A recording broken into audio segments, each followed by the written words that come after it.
Bonjour, nous sommes en 2022, nous sommes dans le site de l'Institut Docteur Angélique et dans une série de vidéos consacrées aux commentaires de la Somme théologique de saint Thomas d'Aquin.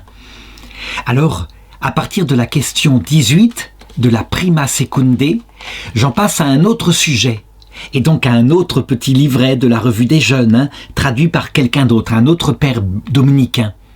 J'en passe maintenant à l'étude d'une chose qui est complexe, parce qu'elle implique beaucoup d'éléments, la bonté et la malice des actes humains. Et là, je voudrais avertir avant de commencer ce traité. Quand c'est fait par saint Thomas ici, c'est fait dans le cadre d'une doctrine universelle. Ça veut dire que la doctrine va regarder abstraitement ce qui fait qu'un acte est bon, un acte moral j'entends, et ce qui fait qu'il est mauvais parce qu'il lui manque tel ou tel élément. Et il faut bien se souvenir que ceci ne peut suffire pour régler ensuite notre vie concrète, comme le dit le pape François.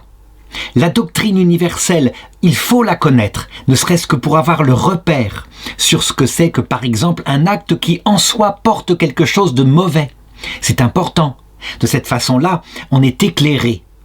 Mais dans les circonstances de la vie, il arrive parfois que, évidemment, c'est la conscience qui doit choisir si elle procède ou non à cet acte-là. Et les circonstances sont tellement complexes, tellement grandes, tellement, je dirais, non présentables scientifiquement. Tellement il y en a que, évidemment, seul le regard sur la situation le permet. Est-ce que ça veut dire qu'il faut rejeter cette doctrine universelle? C'est ce que pensaient certains qui disaient « Non, il faut agir uniquement selon les circonstances et la situation ». Mais c'est faux. Dans ce cas-là, on n'a pas l'éclairage du bien et du mal. D'autres disaient au contraire « il ne faut garder que la doctrine universelle ». Et donc, par exemple, quand saint Thomas d'Aquin dit que « Quoi qu'il arrive, quelles que soient les circonstances, on ne peut jamais mentir ». Jamais, jamais, parce que le mensonge est par soi un mal, puisqu'il détruit quelque chose qui est un bien qui s'appelle la vérité. Dans ce cas-là, on ne peut pas comprendre l'attitude du pape Pie XII lorsque, en 1942, sachant que les enfants juifs en Europe étaient déportés pour être tués, il envoya son nonce apostolique avec le commandement de faire aux enfants de faux certificats de baptême, afin de faire croire aux nazis que c'était des réfugiés venant d'autres pays chrétiens. On ne comprend pas son attitude et certains, justement parce qu'il manque de bon sens de terrain, diront « Ah c'est que le pape Pie XII a péché ». Mais c'est fou de dire cela. Il aurait donc rentré au ciel en étant pur, en disant au Seigneur « Je n'ai pas péché ». Et le Seigneur lui aurait répondu « Oui, mais peut-être 100 000 enfants ont été, à cause de toi, gazés dans les camps de la mort ». Quelque chose ne va pas, bien sûr. Et donc, vraiment, toujours avoir cela en tête, ce qui n'empêche que, maintenant, je vais regarder la doctrine universelle. Qu'est-ce qui fait qu'un acte moral est bon ou mauvais? Et donc, attention, j'insiste, il n'est pas ici traité encore du péché dans le sens de l'acte responsable, qui est une faute morale, devant Dieu et devant les hommes. Pour le moment, c'est juste objectivement. Un acte bon, un acte mauvais. Et il va y avoir 3 questions. D'abord, de la bonté et de la malice des actes moraux en général. Deuxièmement, le regard sur les actes moraux intérieurs. Et troisièmement, sur les actes moraux extérieurs. Et donc, d'abord, l'article 1 demande « Est-ce que toute action humaine est bonne ou est-ce qu'il y en a de mauvaises ?» Alors, pour comprendre, et je dirais d'un point de vue métaphysique, ça veut dire au point de vue de la philosophie qui regarde l'être et la plénitude de l'être, pour comprendre qu'il y a des actes humains qui peuvent être mauvais, il faut prendre une analogie avec ce qu'on voit justement, d'abord dans la première analyse de l'être, à savoir la substance qui aboutit à un être complet. Et donc, par exemple, moi, comme être humain, j'ai une substance qui est la cause de mon être et qui fait exister une plénitude d'accidents que je dois avoir absolument. Par exemple, il est normal que j'ai 2 mains. Et c'est clair, il est normal que le sens de la vue voie chez moi. Et donc, on dira que le mal existe au point de vue de, je dirais, la conformité de mon être quand il me manque quelque chose qui, normalement, devrait être là. Par exemple, ce n'est pas un mal, quand je suis enfant, de ne pas être bon en physique nucléaire. C'est, je dirais, en fonction de l'état de ma croissance. Si par contre, je suis adulte et que je suis incapable, absolument incapable de me diriger dans la vie, il y a quelque chose qui n'est pas normal, qui est de l'ordre d'une privation, et c'est comme cela qu'on dira qu'il y a un mal. Deuxièmement, toujours dans un regard métaphysique, je peux constater que mon être, évidemment, il tend à un acte parfait. Ça veut dire à la perfection de ce qu'il doit être. Si je prends une comparaison, le chêne, il ne lui suffit pas d'être un petit chêne parfait avec tout ce qu'il lui faut, là où il est. Mais il doit arriver à l'âge adulte, et à l'âge adulte, il atteint sa perfection, quand enfin il peut se reproduire, donc produire des fruits qui eux-mêmes donneront d'autres chênes. Et c'est ainsi que se trouve le bien, l'acte ultime du chêne, qui a atteint, ce pourquoi il est fait. En ce qui concerne l'homme, évidemment, puisque nous avons une vie spirituelle, et que c'est dans notre vie spirituelle que nous atteignons le sommet de notre perfection, eh bien on doit regarder ce qui est le bien. Le bien est d'abord dans notre intelligence, dont l'objet, c'est la vérité tout entière. Nous devons l'atteindre, et c'est le but, puisque l'intelligence tend à la vérité absolue et tout entière. Tant que nous n'avons pas atteint, je dirais la vérité tout entière, eh bien, on peut dire qu'il y a quelque chose qui manque du point de vue de l'acte de l'intelligence. Donc, il y a une privation, et on parlera d'un mal de l'intelligence. C'est ce qui se voit chez certains scientifiques qui cherchent une vérité relative, mais qui voudraient bien connaître ensuite la cause de tout. Pourquoi tout cela existe? C'est ce qu'on voyait chez Albert Einstein, qui ayant véritablement réfléchi à la matière, après se demandait vers le terme de sa vie, « Je voudrais savoir ce que veut le Créateur ». Et puis, notre volonté, elle tend au bien, et le bien absolu aussi, le bien total. Et donc, de la même façon, lorsqu'elle n'a pas atteint le bien absolu, elle est dans une privation, donc un certain mal. Mais il faut reconnaître que quand nous ne sommes pas encore, puisque le bien absolu correspond à Dieu, nous ne sommes pas encore dans la vision béatifique, on ne peut pas dire que c'est une faute morale de notre part. Ce n'est pas ça, mais c'est un mal en ce sens que notre acte d'être devrait être accompli par le fait d'accéder au bien absolu, et que ce bien absolu est Dieu. Alors évidemment, il faut faire attention à ce que je viens de dire. Certains pourraient en conclure que, de même qu'il est naturel à mon œil de voir, donc que je suis en droit, éventuellement, si la médecine est capable de me rendre la vue, de demander une opération, puisqu'on me rend ce qui m'est naturel. On pourrait dire de la même façon, puisque mon intelligence est faite pour la vérité absolue, ma volonté pour le bien absolu, c'est que je suis en droit de voir Dieu, et que Dieu, je peux exiger de lui la vision béatifique. Donc on verra que non, ce n'est pas comme cela, parce que la finalité en question, il s'avère que c'est une personne. Donc que l'analogie que je pourrais donner, c'est que de la même façon, la plénitude de mon être, au niveau, je dirais, de sa structure, c'est de trouver la femme qu'il pourra aimer. Nous sommes faits dans notre corps, dans notre sensibilité, dans notre esprit pour une amitié réciproque totale, impliquant un amour avec une femme. Eh bien, ceci ne donne pas un droit à épouser Martine qui est là, au prétexte que, étant fait pour épouser une femme, Martine n'a qu'à céder, que c'est un droit de nature. Bien sûr que non. On voit que la chose se réalisera selon l'ordre de la nature, et il s'avère que, dans l'union morale, les choses se passent dans un consentement mutuel, qui implique la responsabilité et la liberté. Donc c'est là que va apparaître, on le voit, mais fondé sur ce que j'ai dit, la possibilité du bien et du mal moral. Alors quelques objections maintenant, dont la première dit « Toute action humaine, par le fait même qu'elle est, elle semble bonne. En effet, elle est un acte quelque part. Et donc, il semble que Denis même affirme « Le mal n'agit que par la vertu du bien. » Donc, ça veut dire que si le mal agit par la vertu d'une action bonne, c'est qu'il n'y a pas d'action qui soit mauvaise par soi. Alors, là, justement, cette objection permet de comprendre ce dont je parle. Je parle ici de la notion du bien et du mal prise en général. À savoir, le mal, finalement, c'est une privation d'un acte qu'on devrait avoir. Et donc, en tant qu'action, l'action quelle qu'elle soit, sans regarder du tout son objet, sans regarder sa finalité, eh bien, en tant qu'action, elle est bonne, puisqu'elle est un acte, quelque part, de mon être. Mais attention, il y a d'autres manières de juger de l'action, et particulièrement quand on parle de l'action morale. Si par exemple je mets toute mon énergie à tuer quelqu'un qui est innocent, il est évident que l'acte lui-même, l'énergie, montre que je suis quelqu'un de vivant, donc sous ce rapport-là, l'acte en tant qu'acte, il y a une bonté, mais sous le rapport de la finalité de l'acte, de l'objet aussi, à savoir tuer pour s'emparer de ses biens.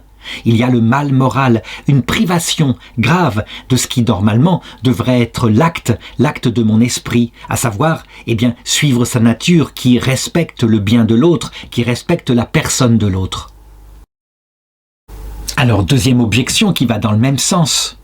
Aucun acte n'est mauvais en tant qu'acte. Un acte est mauvais en ce sens que justement, il n'est pas en acte parfait, qu'il est en puissance, donc qu'il n'a pas atteint son but. Résultat, on ne peut pas dire qu'il y a des actes qui sont par soi mauvais. Eh bien, il faut répondre la même chose. Rien n'empêche qu'un acte comme celui que je viens d'indiquer, donc le meurtre d'un innocent, soit sous un rapport, un bien, en tant qu'acte, je veux dire, non pas acte finalisé, mais acte vital. Il y a quelque chose qui est vital, donc qui est bon. Et sous un autre rapport, en tant qu'acte moral, donc qui va accomplir, je dirais, l'orientation de ma volonté vers le bien, qui soit un mal, qui soit privé de l'ordre qu'il faut. Donc, c'est ainsi qu'il faut bien distinguer sous quel rapport on se place. Par exemple, Dieu aime Lucifer en tant qu'il est un être capable d'agir merveilleusement avec une intelligence brillante. Mais il n'aime pas du tout Lucifer en tant qu'il s'est révolté contre le bien et qu'il passe son temps à vouloir nous entraîner dans la même révolte, donc dans la privation de ce qui pourrait nous donner la béatitude. Troisième objection. L'expérience montre que le mal peut être cause d'un bien, mais toujours par accident. Par exemple, imaginons un homme qui couche avec une femme dans le cadre d'un adultère, et qu'il en ressorte un bébé, que véritablement il est là. Donc l'effet est bon, c'est un petit être humain dont l'âme est d'ailleurs créée par Dieu, mais c'est par accident. L'adultère en question, lui, a produit seulement la trahison. Donc, on peut conclure, dit l'objection, que si un mal produit un tel bien par accident, c'est donc que l'action n'était pas mauvaise en soi. Alors il faut répondre à cela que il n'y a pas d'action qui soit totalement, y compris jusque dans son être, je veux dire, substantiel, comme fruit de la faculté vitale, mauvaise en soi. Il y a toujours un fondement de bien dans toute action qui n'atteint pas sa finalité. Et là, en l'occurrence, c'est d'un point de vue moral que l'adultère n'atteint pas sa finalité, puisqu'on trompe quelqu'un qui, peut-être, fait confiance à sa femme. Et donc, le fait qu'il puisse sortir un enfant de cet acte-là ne vient pas de l'adultère pris comme cause, mais il vient du fait que, l'acte sexuel par soi est un acte vital qui peut produire la vie. Donc c'est ainsi qu'il faut regarder les actes avec cette souplesse, capacité de regarder ce qu'il y a de bien dans l'activité elle-même, et tout en gardant le regard sur ce qu'il y a de mal, ce qu'il y a de privation en elle. Alors, article 2 maintenant, il arrive et son titre c'est « L'action humaine tire-t-elle sa bonté ou sa malice de son objet ?» Donc après avoir montré que, évidemment, tout mal, sans exception, c'est une privation, soit d'un être, comme par exemple, il me manque la vue, bien je suis privé de ce que je devrais avoir, soit d'une finalité qui devrait être atteinte normalement, par exemple, pour un chêne de ne pas pouvoir se reproduire, ou alors pour un homme de ne pas pouvoir atteindre ce à quoi son esprit aspire. Après avoir montré cela, il me faut maintenant analyser ce qui caractérise le mal dans, je dirais, la vie morale de l'homme, donc le mal moral. Et là, encore une fois, attention, je ne suis pas en train de regarder dans cet article-là, le péché dans sa culpabilité. Non, objectivement, je regarde ce qui apporte une privation à un acte moral. Il faudra juger ensuite de la notion de culpabilité, la notion de faute morale, etc. Donc là, je dirais, il faut partir de l'expérience. Imaginons l'acte moral suivant. Il vient du héros, par exemple, Robin des Bois. Robin des Bois, c'est un homme qui vole de l'argent. Il le vole à des riches. Et cet acte-là, le vol, eh bien, ça spécifie l'objet de son acte, prendre le bien d'autrui. Il le vole à des riches pour le donner à des pauvres. Donc, son intention, la finalité de son acte, c'est d'aider des pauvres. Troisièmement, circonstance de son acte, il lui arrive évidemment de tuer les riches. Et là, c'est une circonstance aggravante, comme on le voit. Et puis, parfois, dans le feu du combat, il peut arriver à tuer un soldat, un pauvre père de famille, mais qui était là avec le riche, ne serait-ce que pour défendre son convoi. Donc, si on analyse l'acte que je viens d'indiquer, il y a un objet, l'objet qui définit l'acte, qui s'appelle ici le vol. Il y a une finalité, donner l'argent aux pauvres, donc c'est de la générosité. Et puis il y a des circonstances. Et donc il faut regarder d'abord, en premier lieu, est-ce que le bien et le mal d'un acte se définit par son objet, comme je viens de l'indiquer. Alors, qu'est-ce que c'est finalement que l'objet d'un acte moral? Eh bien, c'est ce qui lui donne sa définition. On pourrait dire sa forme quelque part. Et d'ailleurs, c'est comme ça qu'on va appeler le vol, eh bien le fait de prendre à autrui. Et objectivement, quoi. Je veux dire, prendre à autrui, quelles que soient les circonstances, cela s'appelle un vol. De même, le mensonge va s'appeler, eh bien, quelles que soient les circonstances, ne pas dire la vérité, ou alors dire quelque chose qui n'est pas la vérité.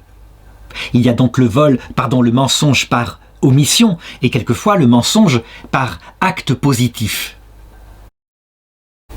Alors, reste à savoir ce qui peut m'amener à définir comme étant un mal, le fait par exemple de user du bien d'autrui que je lui ai pris indûment, ou alors de cacher la vérité ou de dire quelque chose de faux, donc de mentir.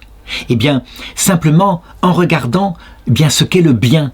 Le bien, c'est que, normalement, on use d'un bien qu'on a gagné honnêtement, donc par son travail. Et on peut dire que on sait que c'est un mal si, par exemple, quelqu'un vient nous piller ce bien qu'on a acquis par son travail. En effet, c'est nous qui avons mis l'effort. Et si quelqu'un, parce que la récolte est prête, par exemple des nomades, comme ça se passait dans le néolithique, viennent tout d'un coup, au moment de la récolte, piller les grains parce qu'eux-mêmes n'ont pas cultivé leur champ, eh bien, on le prend comme un mal, tout simplement parce qu'il y a une injustice. On a travaillé et normalement ce bien nous appartient et nous revient. Pour ce qui est du mensonge, parce que la vérité est un bien de l'intelligence, évidemment, dire quelque chose qui n'est pas la vérité est donc, par l'objet même, un mal, une privation de ce qui normalement devrait être là, la vérité. Donc, voilà comment je peux définir ici, et on le voit bien, c'est quelque chose de glacé, ça ne prend pas compte l'être humain, ça regarde simplement l'acte en soi. Je peux définir un acte qui n'atteint pas la plénitude de son acte, mais qui est détourné d'une façon ou d'une autre par son genre même, par sa définition. Et donc, j'ai précisé, et je le redis, parce que sinon on pourrait mal se servir de cet article-là, je n'en suis pas encore à regarder le péché. Le péché me devra faire regarder la totalité de l'action, y compris avec l'intention et d'autres choses. Pour donner un exemple, imaginons par exemple un noble qui possède tous les biens de la région, au point que tous les hommes qui habitent dans la région meurent de faim. Est-ce que ce sera un péché si un père de famille va de nuit et puis braconne, arrive à attraper une proie, alors que, évidemment, il y a arbitrairement de la part de ce seigneur une condamnation à mort pour celui qui fera ça? Est-ce qu'en nourrissant sa famille, il commet un péché? Eh bien, on voit bien que non, et ceci n'empêche pas que, évidemment, prendre le bien d'autrui est un mal, mais là, en l'occurrence, est-ce qu'il n'y a pas un mal pire, à savoir l'accaparement par quelqu'un, par un seul personnage, de tous les biens, au prix de la vie de personnes innocentes? Alors certains pourraient dire, mais à ce moment-là, allons directement à la notion de péché. Non, justement, pour éclairer l'intelligence, il faut cette doctrine universelle, et donc il faut que, même si le paysan braconne la nuit, il faut qu'il sache que, effectivement, il y a en soi quelque chose là qui est un mal, mais voilà, ça ne dit rien de plus. Par contre, eh bien cet éclairage dans son intelligence va lui permettre de décider ce qu'il fera par la suite. Sa conscience va agir à la lumière de ces données, et il y en a bien d'autres que je vais ajouter par la suite. Alors, je donne une première objection qui vient de saint Augustin, qui consiste à dire « le péché n'est pas dans les êtres ». Par exemple, prendre un bien, ce n'est pas un péché. Le bien est là et il est à disposition de la vie. C'est l'usage qu'on en fait, comme par exemple, eh bien, faire de ce bien la finalité de sa vie, mettre toute sa vie, par exemple, eh bien, dans un grenier où on a mis son grain, et puis vraiment, on est finalisé par ça uniquement. Mauvais usage, mauvaise finalité, c'est là qu'est le péché. En effet, il réduit, eh bien, notre âme fait pour un bien qui est bien plus grand que du grain dans un grenier. Il la réduit à ce bien matériel. Alors il faut répondre que, évidemment, ça ne veut pas dire que tout le mal se situe dans l'objet de l'acte, mais qu'il y a aussi dans l'objet de l'acte à regarder certaines choses.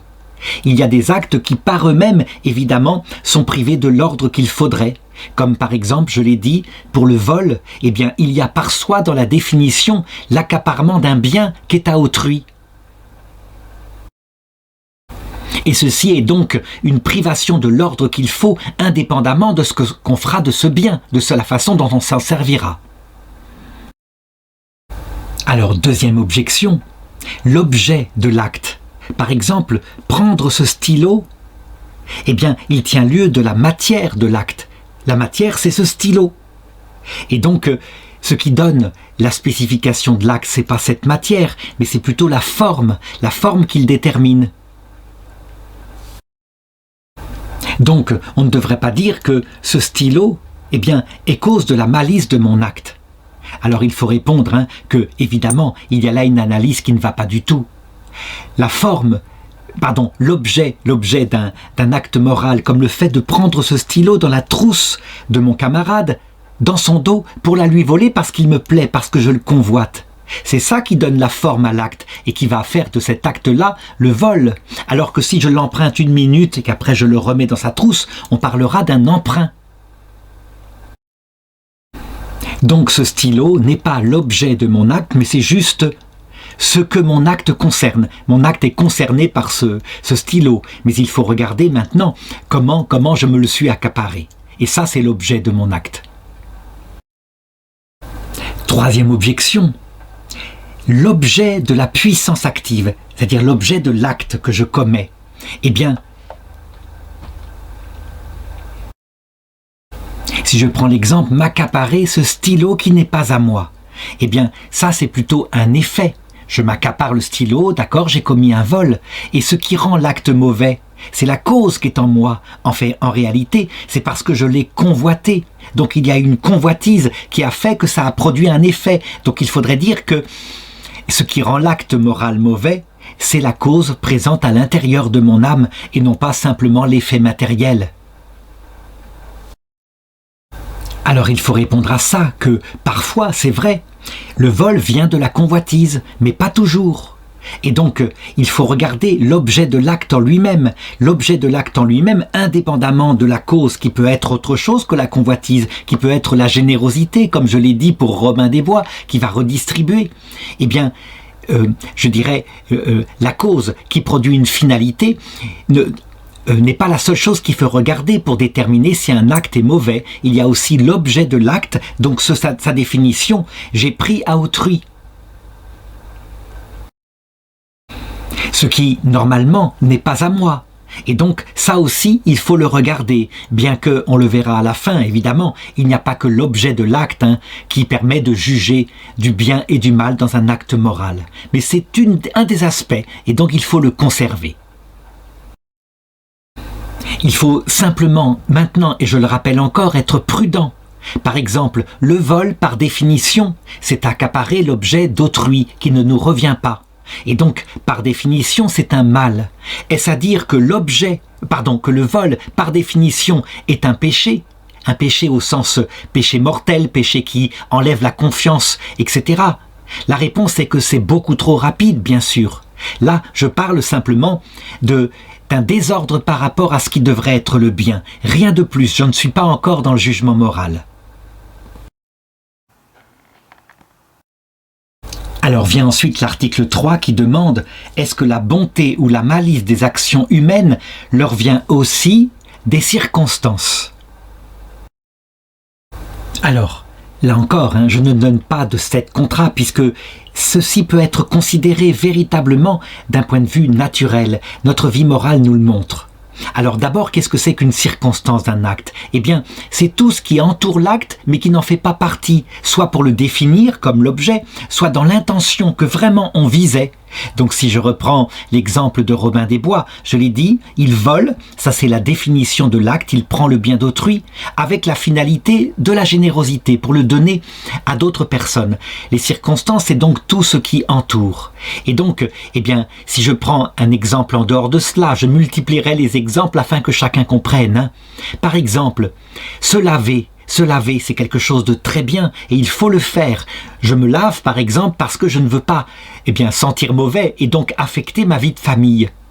Ça, l'acte en tant que tel est finalisé par quoi? Le respect de ma famille. Et puis, c'est un acte, je dirais, moral finalement, puisque je le fais finalement, pas seulement pour me laver, mais vraiment dans un but moral. Mais si la circonstance fait que je vais me laver dans l'église, dans le bénitier, parce que je trouve que c'est pratique, il y a là de l'eau.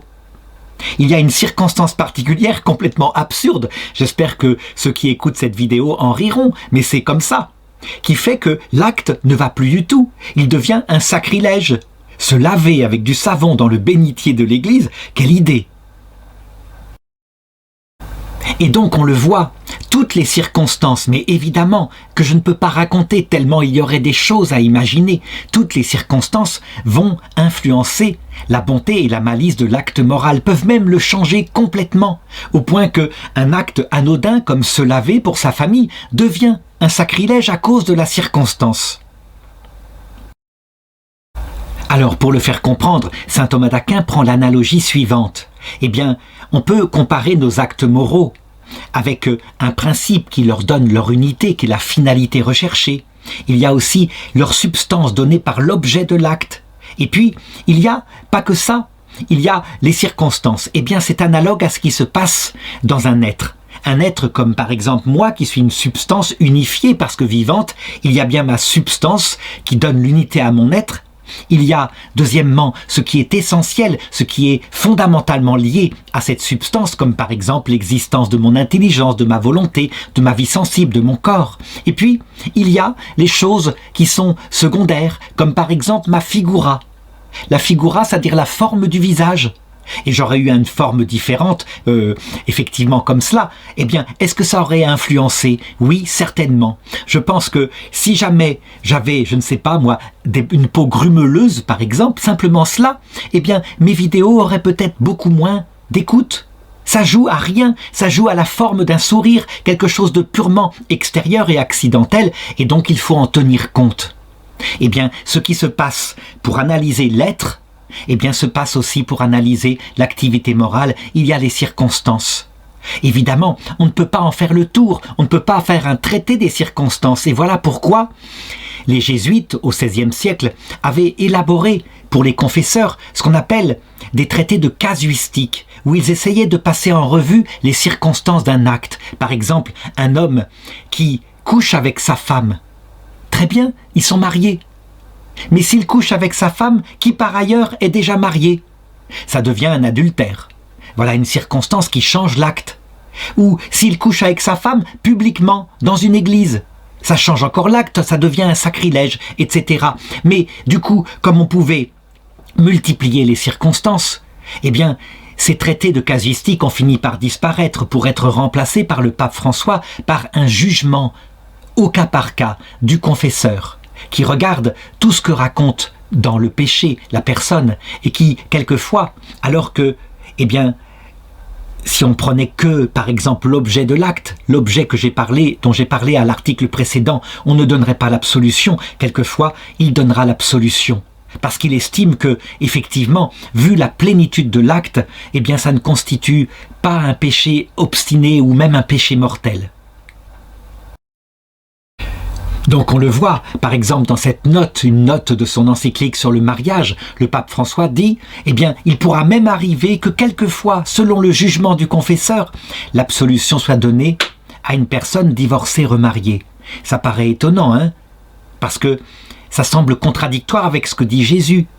La femme qui a été rejetée par son mari, si elle se remarie, commet l'adultère.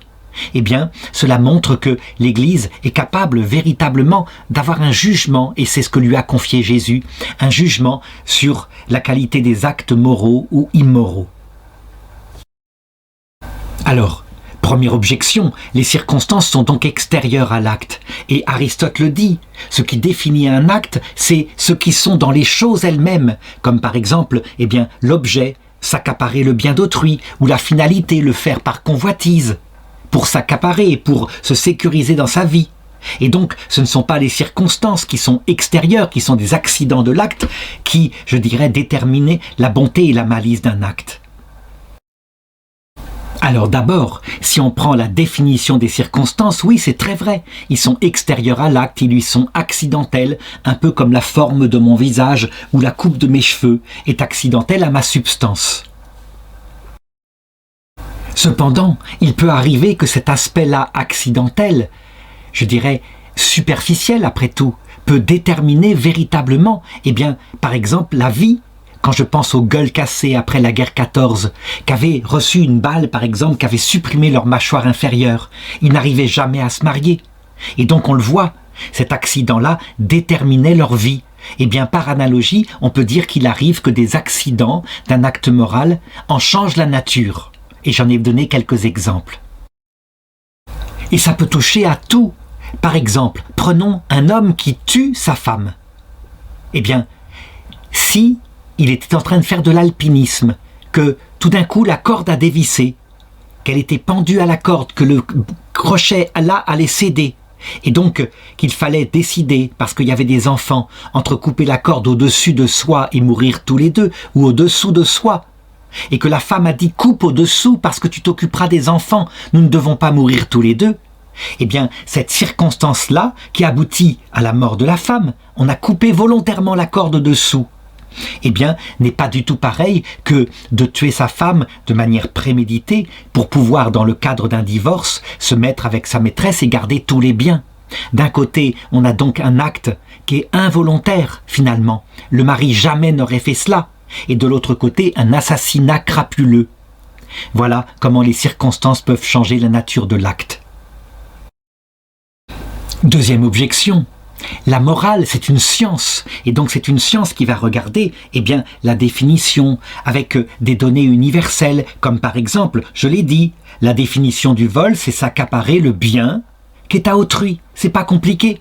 Et donc les circonstances qui sont multiples, qui vont dans tous les sens, qui sont individuées, ne peuvent pas être objet d'une science comme la morale, puisqu'on ne peut pas les considérer comme ça de manière universelle. Et donc, eh bien, de la même façon, c'est pas elles qui vont déterminer la bonté ou la malice d'un acte moral. Alors je répondrai que c'est justement là ce qui s'est passé parfois chez des thomistes qui n'ont pas compris saint Thomas d'Aquin, qui ont dit c'est un scientifique et donc on a raison de regarder les actes moraux de manière universelle. La réalité, c'est que vraiment, si on se contente de regarder les actes moraux de manière universelle, donc par leur finalité, par leur objet, on ne peut pas être un bon, un bon, je dirais, prêtre, par exemple, un bon confesseur, puisque on oublie la réalité de ce qu'il se passe, que les circonstances peuvent, comme je viens de l'indiquer, changer la nature d'un acte. Ce qui indique donc, comme le dit le pape François, que la morale n'est pas seulement dans la science, dans la théologie morale, mais elle est aussi dans une pastorale de terrain qui regarde la condition de la personne tout entière.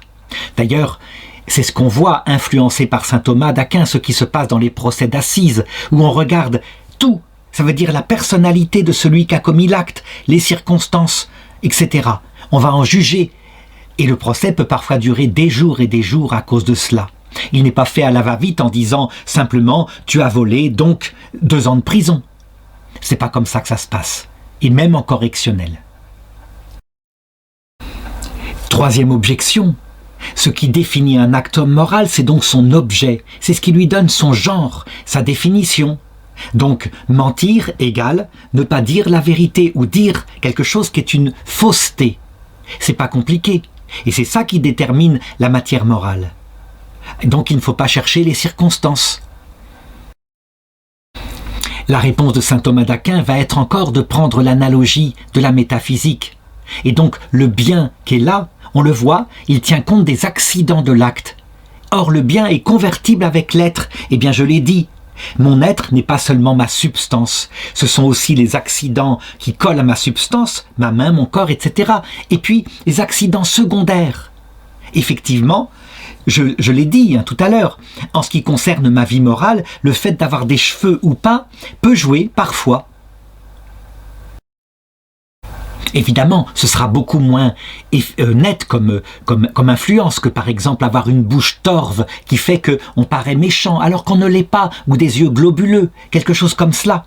Mais ça joue et donc ça peut modifier la vie d'un être. Or, si on regarde l'être tout entier dans sa vie, on ne doit rien négliger, pas même ces accidents-là qui sont en référence avec la forme du corps et qui sont tellement secondaires par rapport à la droiture d'une âme. Donc évidemment, bien sûr que si on pouvait connaître l'âme directement, on épouserait un être pas très beau, mais droit, plutôt qu'un être beau.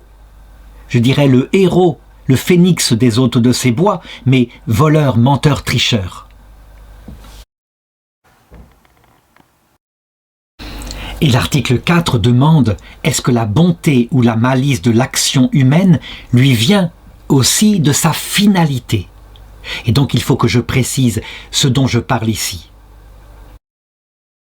Prenons l'action morale qui consiste à faire ces vidéos pour Internet. On peut regarder 4 aspects dans cette action pour juger de son bien et de son mal. Premièrement, eh bien, il y a l'action elle-même, qui est une énergie, qui est une action vitale, qui implique évidemment tout un talent peut-être ou une absence de talent. Et donc en soi, l'action a une bonté qu'on pourra appeler de générique. Ça veut dire que toutes les actions vitales que fait un être, eh bien, par définition, en tant qu'action, sont bonnes. C'est de l'énergie, c'est de la vie, donc quelque part, pourquoi pas.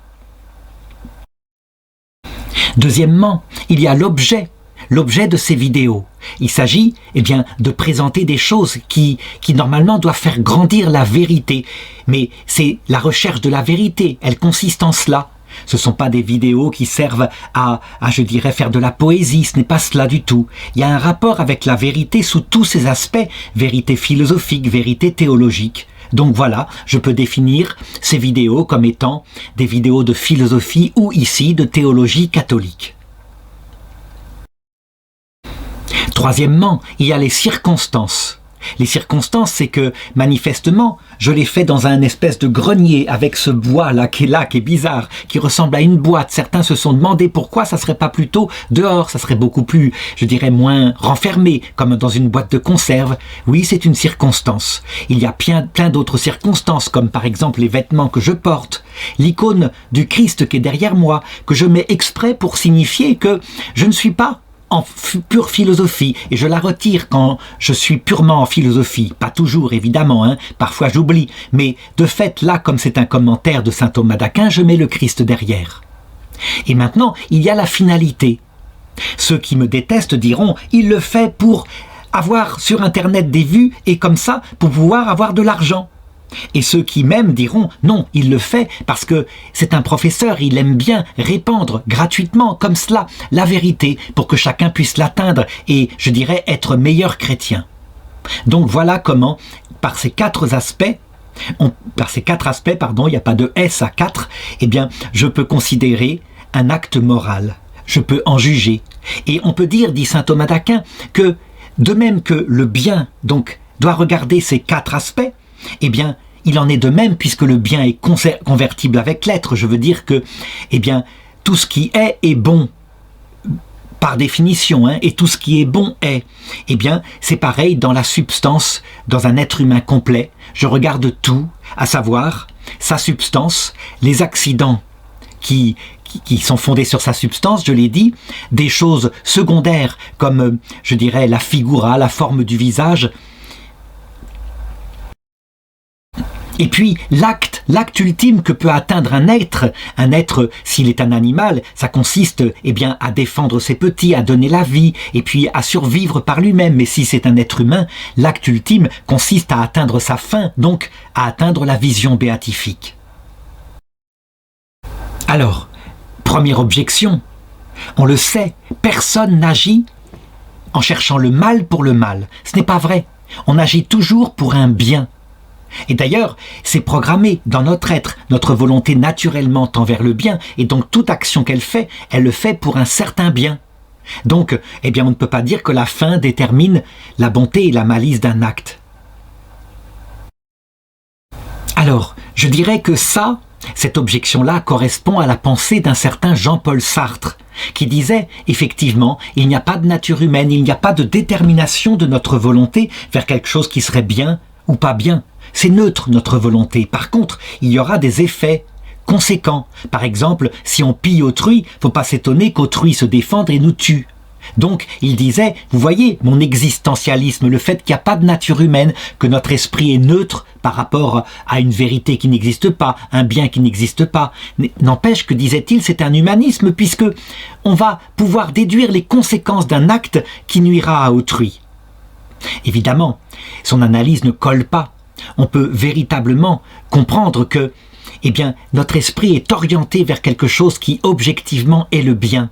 Et donc qu'on peut chercher un bien qui ne correspond pas à ce bien absolu pour lequel notre nature est faite. Par exemple, je l'ai dit, notre volonté tend vers la bonté absolue. Et cette bonté absolue pour un esprit, ça ne consiste pas seulement à mettre dans un grenier du blé, pour le manger égoïstement, mais à chercher pourquoi la vie existe, pourquoi on est sur Terre. Nous ne sommes pas, je dirais, comme des écureuils qui font leur petite réserve de noisettes dans un nid. Nous sommes des êtres humains, et donc si quelqu'un met son bien et la finalité de sa vie dans uniquement sa réserve dans son nid, eh bien son âme est en famine. Comme disait Jésus, l'homme ne se nourrit pas seulement de pain, mais de toute parole qui sort de la bouche de Dieu et qui explique pourquoi nous existons. Donc, le mal objectif consiste, pour l'esprit, à ne pas atteindre ce pourquoi il est fait. Et quand c'est volontaire, évidemment, quand c'est choisi, alors qu'en plus, quelquefois il y a lucidité, alors on parlera d'un péché qui est responsable, une vraie culpabilité, quand c'est involontaire, parce qu'on n'a aucune possibilité de savoir qu'il y a une réponse absolue à tout. Alors dans ce cas-là, il n'y a pas de péché, mais simplement un mal moral, à savoir, on met sa vie dans un bien relatif qui ne nous comble pas. Deuxième objection, la bonté ou la malice d'un acte est intrinsèque à l'acte. Donc, par exemple, tuer un innocent, voilà ce qui se comprend. C'est une définition de l'acte qui est donnée par son objet. Et voilà, on voit bien que l'acte en lui-même est un mal. Et de la finalité, quant à elle, elle est extérieure à l'acte. Par exemple, tuer un innocent en vue de s'accaparer son bien, en vue de se sécuriser, c'est extérieur à l'acte. Il n'y a pas besoin de la finalité pour comprendre que l'acte était mauvais ou bon. Alors il faut répondre que non, ce n'est pas extérieur à l'acte que l'intention. Certes, eh bien, elle n'est pas réalisée, la finalité, puisqu'on n'a pas encore accaparé le bien de la personne qu'on assassine, mais elle est présente en intention. Et donc, comme elle est présente en intention, elle va donner la qualité à l'acte. Je veux dire par là que l'assassinat d'un innocent, comme j'en ai parlé tout à l'heure, parce que la corde allait lâcher, et que sinon il fallait bien que quelqu'un survive, ce n'est pas pareil que l'assassinat crapuleux d'un innocent qui, là, est défini par la finalité, le but ultime de l'acte, s'accaparer son bien. Alors enfin, troisième objection, on voit bien que dans la réalité de notre vie, il peut y avoir une action mauvaise par définition, comme par exemple voler, pour une finalité bonne donnée aux pauvres. Et à l'inverse, il peut y avoir une action bonne en soi, comme par exemple faire l'aumône, pour une finalité mauvaise, comme se faire mousser devant les autres, être honoré, pouvoir pontifier, donc la vanité. Donc on voit bien, ce qui définit la bonté et la malice de l'acte, ce n'est pas la finalité, ce n'est pas l'intention ultime. Alors, la réponse c'est que je l'ai dit, un acte moral, il implique plein d'éléments. Et donc rien n'empêche que par certains de ces éléments, il soit bon, comme par exemple faire l'aumône. Et faire l'aumône par vanité, eh bien il n'empêche que faire l'aumône c'est bien. La vanité par contre est intérieurement une mauvaise intention qui enlève évidemment devant celui qui voit le cœur de cette personne, qui enlève, je dirais, toute valeur morale à cet acte-là. Il n'empêche que pour le pauvre, lui, il a reçu de l'argent et donc lui, il va considérer que c'est un bien. Il va même bénir celui qui ainsi se vante mais qui donne de l'argent. Évidemment, lorsque l'Église a jugé de la vie d'un homme qui est mort en réputation de sainteté, eh bien, comme elle n'a pas toujours accès aux intentions profondes, au fort interne, qui par exemple était la vanité, mais qu'elle n'a accès qu'au fort externe, par exemple les actions de générosité qu'il a fait, eh bien, elle fera un premier procès, en béatification, en analysant au fort externe ce qu'elle peut voir. Et donc, ce procès aboutira ou pas. Mais comme, pour être sûr que la personne est au paradis, il faut connaître aussi les intentions profonde et la finalité. Si elle n'a pas d'action externe parce que la personne était suffisamment rusée, alors elle va faire appel à Dieu, l'Église. Elle va demander à Dieu, après la mort de la personne réputée sainte, un miracle qui confirme que, effectivement, elle a agi pour le bien et donc qu'elle est au paradis. C'est ainsi qu'il peut y avoir des personnes vénérables, parce que l'enquête humaine a abouti, mais qui ne sont pas béatifiés ni canonisés parce que Dieu n'a jamais confirmé par un miracle. Et donc nous verrons peut-être au ciel qu'en fait, en réalité, il pouvait y avoir effectivement hypocrisie.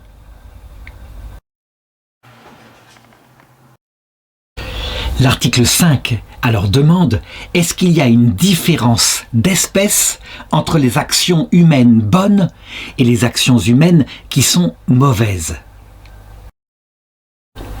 Autrement dit, est-ce qu'on va définir une action morale posée quand elle est bonne et mauvaise par un nom différent qui lui correspondra ? Alors là, encore une fois, il faut partir de l'expérience. Et on a démontré donc que pour définir une action humaine, il y a 4 éléments qui doivent être considérés.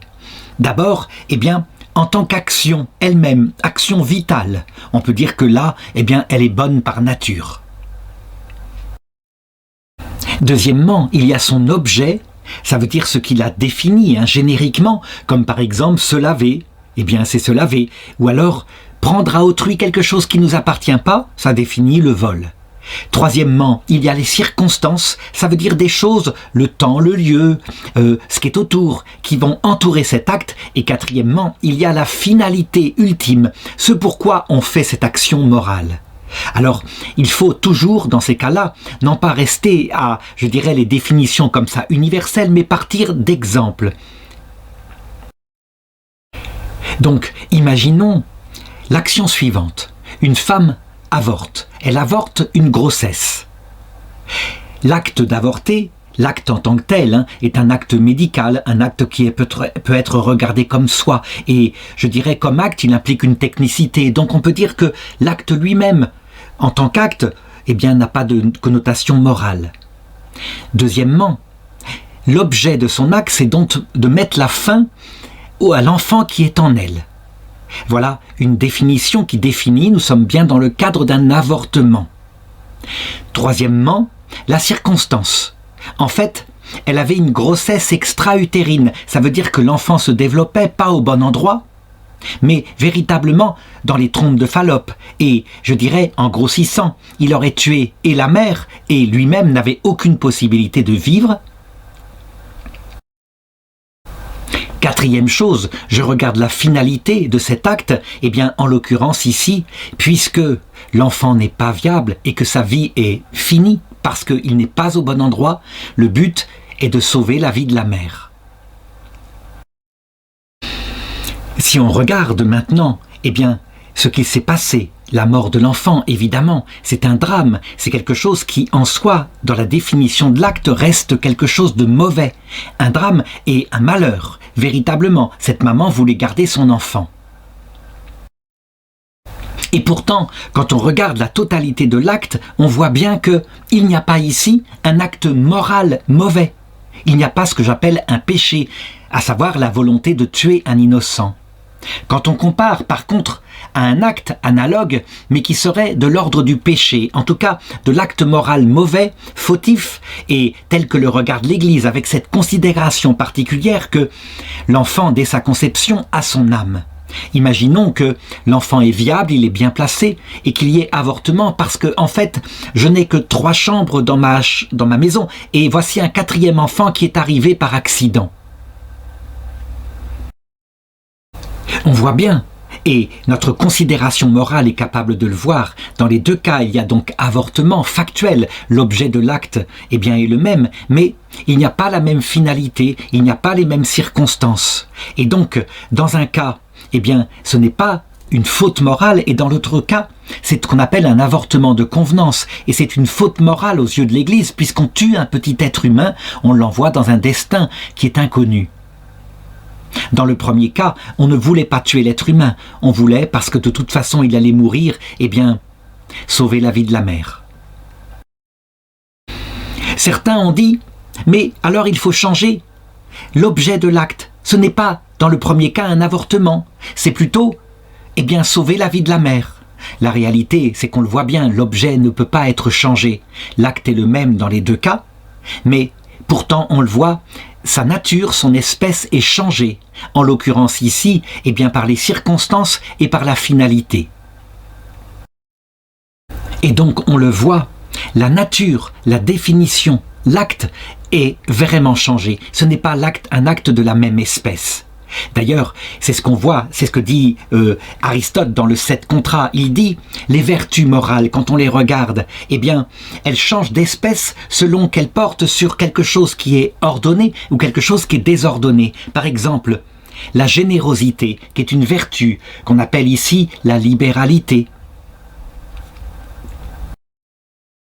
qui consiste à donner de l'argent à des gens qui en ont besoin, qui sont pauvres, évidemment dans la mesure de notre possibilité, c'est une vertu. Tandis que la prodigalité, qui consiste à gaspiller n'importe comment l'argent dans n'importe quel sens, c'est un vice. Et pourtant, extérieurement, dans les 2 cas, c'est le même acte, le même objet, mais l'un est ordonné par la raison, l'autre est désordonné. Alors, première objection, lorsqu'on regarde un être humain, qu'il soit mauvais ou bon dans ses actes, il reste de la même espèce, de l'espèce humaine. De la même façon pour les actes moraux. Quand c'est un avortement, comme je l'ai dit, grossesse extra-utérine ou un avortement, pour des raisons de convenance personnelle, c'est un acte de la même espèce, donc c'est tout, il ne faut rien ajouter. Ça veut dire que le bien et le mal ne diversifient pas la nature de l'acte. Alors la réponse, c'est que l'acte, au sens acte médical, peut se ressembler, évidemment. Il y a dans les 2 cas l'arrêt d'une grossesse et puis la mort d'un embryon. Mais je parle ici d'un acte moral qui n'est pas réglé par la technicité médicale, mais qui est réglé par, je dirais, la raison. Qui fixe ce qui est bien et ce qui est mal. Et donc on le voit, l'acte moral, il se distancie, il se différencie selon son espèce, par le bien et par le mal.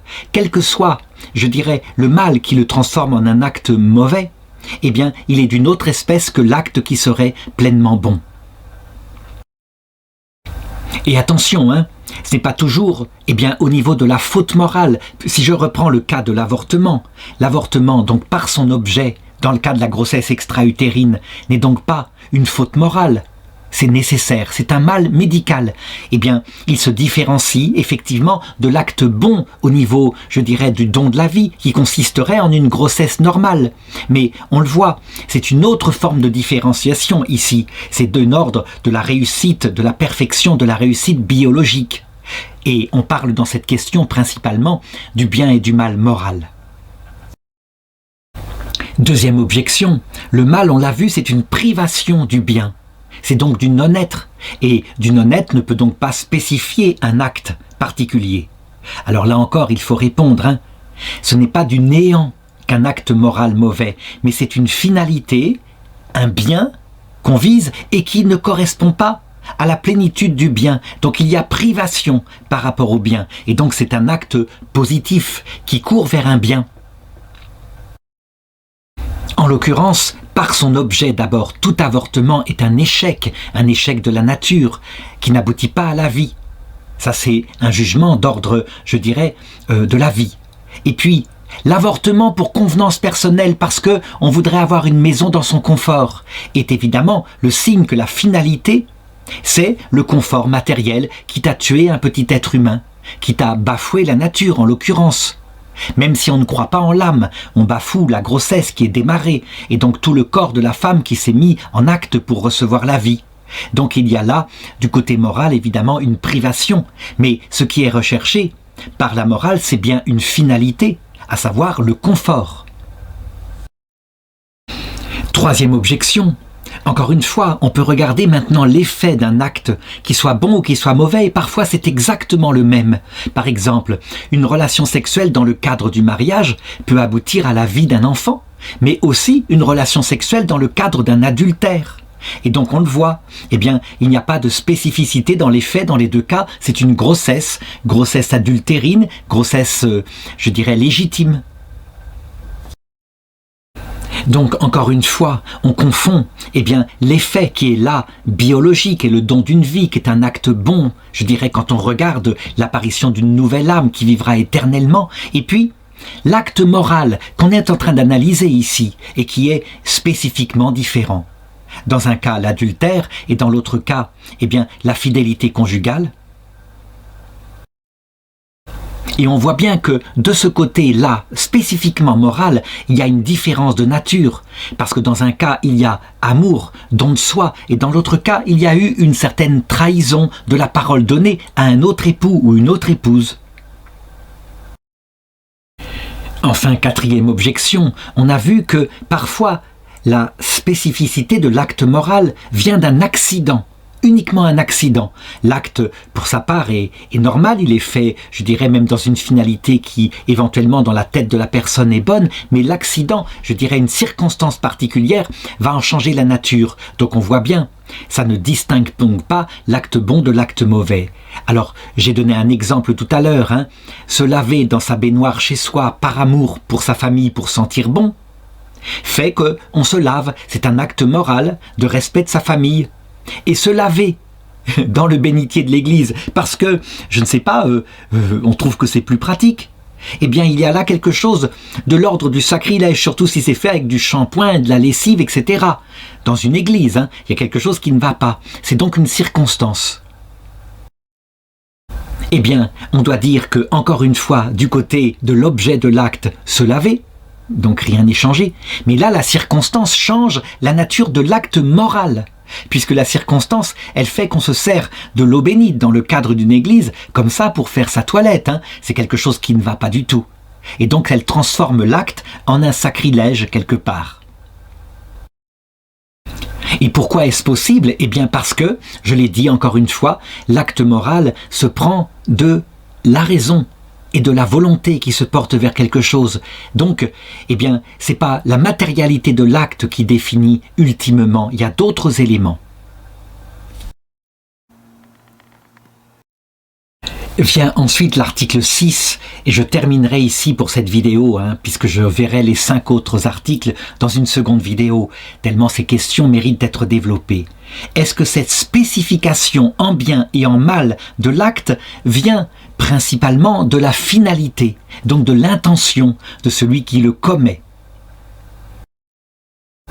Alors là, la question porte évidemment sur la responsabilité dans l'acte moral, parce qu'il faut le considérer, l'acte moral se juge d'après le fait qu'il est volontaire. Donc notre intelligence nous présente une finalité, notre volonté se porte vers cette finalité et ensuite nous choisissons des moyens en vue de réaliser cette finalité.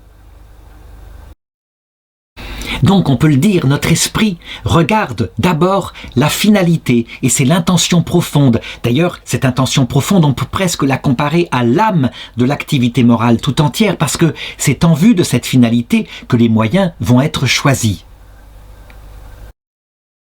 Donc, si je reprends un exemple pour bien illustrer, imaginons un homme qui donc va se laver dans le bénitier d'une église. Mais son intention n'est absolument pas de commettre un sacrilège du tout. Simplement, il ne savait pas. Il y avait de l'eau ici, c'était pratique, il n'en avait pas ailleurs, et donc il s'est lavé dans le bénitier de l'église. Alors, on pourra dire que son acte, dans l'intention, donc la spécification morale de l'acte de cet homme, quand on connaît, je dirais, le fort interne, c'est tout simplement de se laver et de trouver un endroit pratique. Il ne voulait pas commettre un adultère. C'est très différent d'un homme qui, pour se moquer de l'église, viendrait avec son savon, sa douche, etc. Il sait parfaitement ce que c'est que le bénitier, donc un sacramental qui a une grande importance pour les chrétiens, et il se lave dedans pour provoquer, pour, je dirais, manifester sa haine de la religion. Alors on pourra dire que son intention, qui est la finalité de son acte, c'est de commettre un sacrilège. Donc attention, quand je dis cela, que la finalité donne donc la note au niveau culpabilité morale ultime à l'acte, et véritablement c'est par là d'abord qu'on va le juger. Ça ne veut pas dire que les moyens, comme par exemple quelqu'un qui, dit saint Thomas d'Aquin, volerait, mais en vue de commettre un adultère. Pour toute une histoire compliquée avec des circonstances partant dans tous les sens, eh bien ça ne veut pas dire que le vol en soi est un acte peu important, mais ça veut dire que d'un point de vue moral, eh bien en réalité, cet homme-là a plutôt commis un adultère, il est plutôt un adultère qu'un voleur. Alors justement, et là c'est contesté, d'abord par une objection qui va dire mais non, les actes sont spécifiés par leur objet, et l'objet c'était donc, dans l'exemple que je viens de donner à l'instant, de voler, il a volé, et donc vraiment c'est un vol. Et donc l'intention profonde, il le faisait parce qu'avec toute une série de circonstances, il allait enfin aboutir à coucher avec une femme, etc. Ne serait-ce que pour lui rendre l'objet parce qu'elle suppliait, etc. Tout ce qu'on peut imaginer par un mode de chantage. Eh bien, on peut dire la spécification de son acte, c'est le vol. Alors, attention, il ne faut pas opposer évidemment l'objet de l'acte, donc ici le vol, et la finalité. Je l'ai dit, au fort externe, puisqu'il a été pris à voler, peut-être que le juge jugera uniquement cela. Mais au fort interne, si on regarde maintenant du point de vue moral et non pas seulement du point de vue judiciaire, eh bien la qualité de l'acte, et si on pousse très loin, dans un procès d'assises par exemple, où vraiment on veut vérifier, voir l'intention profonde, eh bien on en conclura que le vol était celui de quelqu'un qui était adultère en fait, qui voulait commettre l'adultère. Et c'est là qu'il y a une différence entre le légal et le moral, puisque, au point de vue légal, il sera condamné que pour son vol, étant donné que l'adultère, actuellement, dans les législations occidentales, n'est pas condamné comme tel. On considère que tout acte qui vient de la liberté et du consentement est respectable. Par contre, si il y a eu chantage envers la femme pour pouvoir abuser d'elle, là on dira il y a eu vol ou viol par ruse, quelque chose comme cela, et donc ça spécifiera l'acte, ça tombera sous le légal. Mais pour ce qui est du moral, qui regarde l'âme humaine jusque dans les tréfonds, on voit bien, on peut juger qu'il a volé pour commettre un adultère. Alors, deuxièmement, il arrive parfois que, par rapport à l'acte commis, la finalité soit accidentelle. Par exemple, quelqu'un qui ferait des grandes aumônes, mais uniquement la finalité cachée dans son cœur, c'est pour briller, pour être honoré, pour être vénéré dans la rue. Eh bien, on ne dira pas que cet homme, eh bien, il est dans la vanité, qu'il fait un acte de vanité. On dira qu'il a fait l'aumône. Alors il faut répondre que, effectivement, quand on juge au fort externe, on dira il fait l'aumône. Et voilà pourquoi, par exemple, un grand vendeur de drogue comme Pablo Escobar était vénéré du peuple parce qu'il donnait beaucoup d'argent au peuple, et donc certains le prenaient même pour un saint. La réalité, c'est qu'il le faisait uniquement pour être protégé par la population par rapport à la police. Il créait ainsi une dissension dans son pays. Et puis, il voulait, je dirais, continuer son trafic de drogue. Donc, on peut le dire que l'acte de Pablo Escobar était véritablement le trafic, le commerce de la drogue, et non pas l'aumône.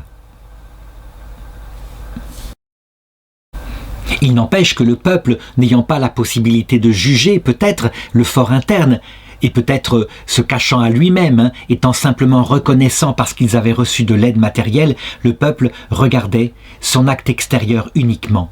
Dieu, lui, ne verra rien ne sera caché à ses yeux, pas même un acte de l'âme. Alors enfin, l'objection 3. On voit que parfois il y a plein d'actes qui spécifiquement sont différents, comme par exemple faire l'aumône, mais aussi, je dirais, reconstruire le toit de l'église, pourquoi pas. Toute une série d'actes commis par certaines personnes dont l'unique finalité intérieure, c'est la gloire, c'est briller aux yeux de leurs contemporains. Et donc, on le voit, on ne définit pas cet homme comme, je dirais, tous ces actes comme étant des actes de vanité. On dit simplement, il a aidé en faisant l'aumône et il a reconstruit le toit de l'église. Donc, on spécifie les actes par leur objet, pas par leur finalité. Là encore, c'est à cause de la différence qu'il y a entre le fort externe et le fort interne. La réalité, c'est que si on juge de la vie morale de cet homme, et si sa famille, qui le connaît bien peut-être, le sait, connaît son cœur, elle dira « tout ce qu'il a fait, il l'a fait par vanité ». Et donc, c'est très important d'un point de vue théologique. Par exemple, quand saint Paul fait l'hymne à la charité dans la première épître aux Corinthiens, et qu'il dit « si je livre mon corps aux flammes, mais que je n'ai pas la charité, ça ne me sert à rien ». Ça donne une réalité absolument concrète. L'Église, à un moment donné, qui jugeait au fort externe, dès qu'il y avait eu un martyr, elle le canonisait, il avait donné sa vie pour le Christ. Mais le Christ, lui, il regarde l'âme. Et donc, si quelqu'un, comme par exemple dans l'hérésie donatiste, au IVe siècle, a donné sa vie, non pas au Christ, mais pour montrer qu'il est un héros et pour briller devant ses contemporains chrétiens, alors cet homme-là aura sa récompense sur la terre, il a de la gloire, mais au ciel, il ne l'a pas fait pour le Christ, il l'a fait pour lui-même. Et donc, il devra absolument se convertir et changer de perspective, sinon il n'entrera pas dans la vie éternelle. Son martyre n'aura servi à rien, en réalité, il est mort pour la vanité.